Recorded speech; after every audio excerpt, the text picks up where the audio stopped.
안녕하세요. 식사입니다. 우리의 옛 이야기 시작하겠습니다. 나미가 어릴 적에 길가에서 놀고 있는데 어떤 계집종이 무슨 조그마한 괴를 파란보에 싸서 머리에 이고 가고 있었다. 그런데 그 파란보에는 하얗게 분을 바른 귀신이 붙어 있었다. 나미는 이것을 보고 이상히 여겨 그 계집종을 뒤를 따라갔다. 종은 어느 재상집으로 들어갔는데 곧 그 집에서는 우는 소리가 났다. 나미가 그 집 하인에게 보고 어째서 갑자기 사람들이 우느냐고 물었다.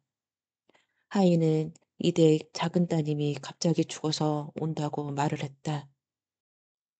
나미는 내가 이 집에 들어가면 그 죽은 딸이 살아날 터이니 안으로 들어가게 해달라고 문지기에게 말했다. 문지기는 안 된다고 했다.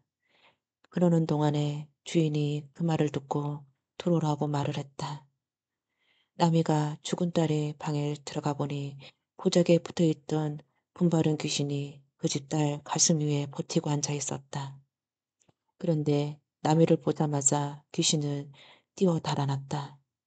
그러자 죽었던 딸이 살아났다. 살아난 것을 본 나미는 밖으로 나왔다. 그랬더니 딸은 또 죽고 말았다. 나미가 다시 처녀의 방으로 들어가 보니 그 귀신은 또 처녀의 가슴에 올라타고 있었다. 그러나 나미는 들어오는 것을 보고 귀신이 또 달아났다. 죽은 처녀는 다시 살아났다. 나미는 저기 파란보에 싼 괴에 무엇이 들어있냐고 물었다. 처녀는 일갓집에서 보내온 홍시가 들어있다고 대답하고 그 홍시를 먹고 갑자기 죽었다고 했다. 나미는 그 파란보에 요사스러운 귀신이 붙어 있어서 그러니 다시는 귀신이 붙지 못하도록 이러이러한 약을 쓰라고 일러주었다. 이 집을 바로 곤남인 세상의 집이었다.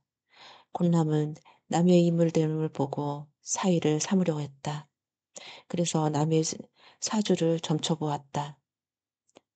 점쟁이는 나미가 크게 될 사람이지만 제명에 죽지 못할 팔자이니 사이를 삼지 말라고 했다. 권대감은 자기의 딸을 점쳐보았다. 딸은 단명하여 나미보다 먼저 죽을 팔자였다.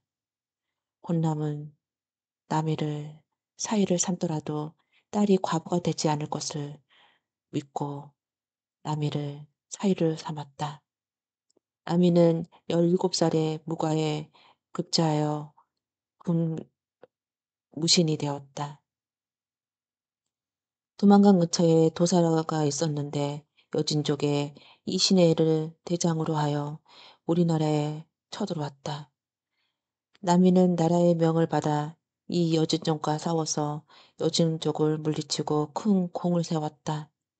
나미는 여진족을 치면서 시를 지었다.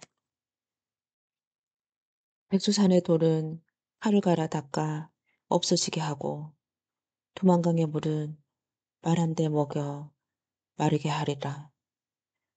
사내가 나이 20에 나라를 편안하게 하지 못하면 후세 사람들이 어찌 그를 대장부라 하겠는가.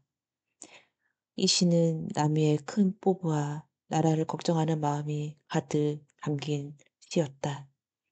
그런데 이 시 때문에 나미는 억울한 죽음을 맞게 되었다. 나미를 소중한 장수로 여겼던 세종대왕이 돌아가시고 예종대왕이 임금이 되었다. 부디 얼마 안 돼서 나미가 궁궐을 지키고 있는 하룻밤에 혜성이 나타나 대궐로에 떨어지는 것을 보았다.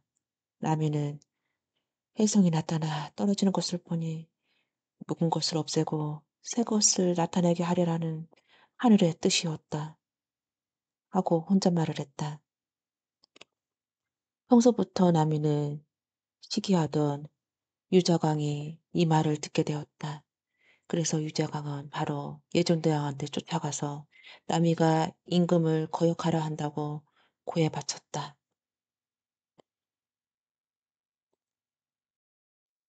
예종 임금도 나미가 세조대왕의 신임을 받고 있다는 것을 못마땅해 여기고 유지광의 말을 받아들여 이번 기회에 그를 없애버리려 마음을 먹었다. 남이가 이신에 날릴 때 지은 시 가운데 남아 20 미평구 사내제장부가 나이 20에 나라를 편하게 못한다면 이 구절을 남아 20 미득국 사내대장부가 나이 20에 나라를 얻지 못한다면 이라고 고쳐서 남이가 나라를 빼앗을 생각이 있다고 몰고 혜성이 나타났을 때 묵은 것을 없애고 새 것을 나타내야 한다는 말을 새 나라를 세우겠다는 생각이라고 제목을 붙여서 죽여버렸다.